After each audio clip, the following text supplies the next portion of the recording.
When sizing breakers and conductors for machines operating under continuous load conditions, several factors must be taken into account to ensure safety and prevent equipment failure. A continuous load is defined as a load where the maximum current is expected to continue for 3 hours or more. Given that the machine will run 24 hours a day, 7 days a week, even if not at full load, it is indeed considered a continuous load. Because the machine is running continuously, the breaker rating should be reduced to 80% of the full load amp rating. This means that the full load current should not exceed 80% of the breaker's rating. Similarly, the conductor ampacity must be increased by 25% or multiplied by 1.25 to account for the continuous load. The National Electrical Code, or NEC, mandates these adjustments to ensure that electrical components are not overloaded, which can lead to overheating, insulation breakdown, and potential fire hazards. To elaborate on the sizing process, firstly, determine the full load current, or FLC, of the machine.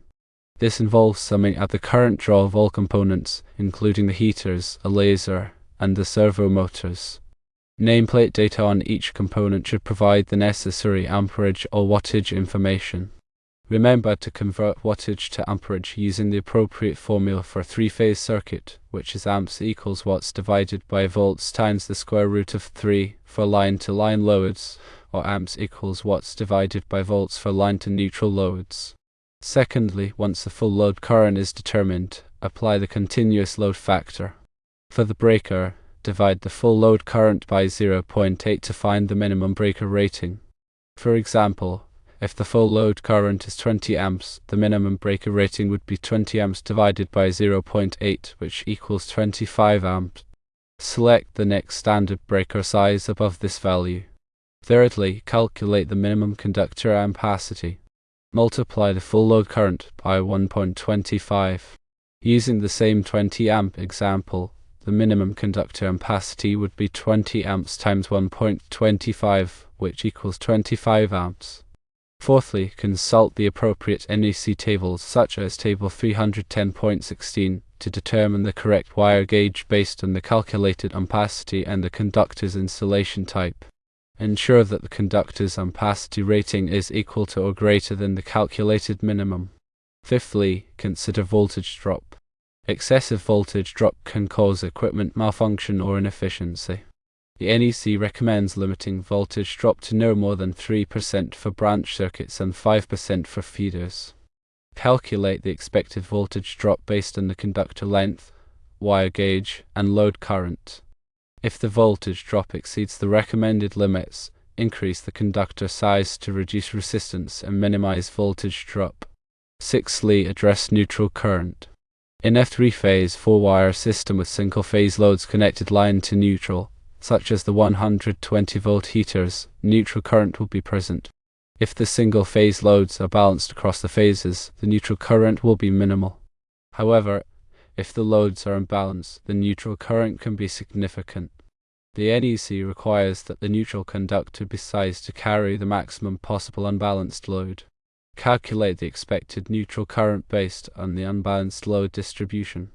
If the neutral current exceeds the ampacity of the phase conductors, the neutral conductor must be upsized accordingly. Seventhly, account for motor starting current. Servo motors typically have high inrush currents when they start. This inrush current can be several times the motor's full load current and can cause nuisance tripping of the breaker if not properly accounted for. Time delay fuses or inverse time circuit breakers are often used to accommodate motor starting currents. Select breakers with an appropriate instantaneous trip setting or use fuses with sufficient time delay to prevent tripping during motor startup. Eighthly, coordinate overcurrent protection. Overcurrent protection devices, such as breakers and fuses, should be coordinated to provide selective tripping. This means that the device closest to the fault should trip first, minimizing disruption to the rest of the system. Coordination studies are often performed to determine the appropriate time current characteristics for each overcurrent device. Ninthly, consider ambient temperature and conductor bundling. The ampacity of conductors is based on a specific ambient temperature, typically 30 degrees Celsius or 86 degrees Fahrenheit. If the ambient temperature is higher, the conductor's ampacity must be derated. Additionally, if multiple conductors are bundled together, their ampacity must be derated to account for the increased heat. Consult the NEC tables for appropriate derating factors based on ambient temperature and the number of conductors in a bundle. 10thly, ensure proper grounding. A properly grounded system is essential for safety. The grounding conductor provides a low impedance path for fault current to return to the source, which helps to trip the overcurrent protection device and clear the fault. Size the grounding conductor according to the NEC tables based on the size of the ungrounded conductors. 11thly, label all circuits clearly. Proper labeling helps to identify circuits quickly and easily, which is essential for maintenance and troubleshooting. Label each breaker and conductor with its corresponding circuit number and the loads it serves.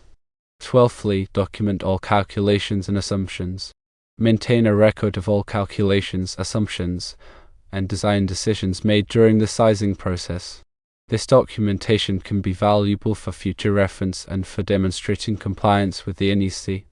13thly, consult with a qualified electrician or electrical engineer.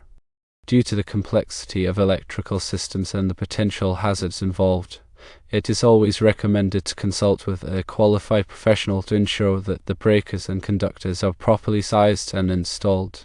In the specific scenario presented, it is important to carefully consider the neutral current due to the 120-volt heaters.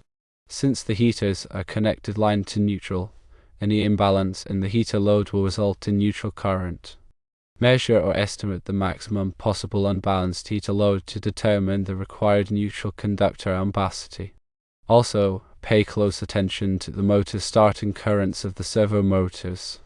Use time delay fuses or inverse time circuit breakers with appropriate instantaneous trip settings to prevent nuisance tripping during motor startup.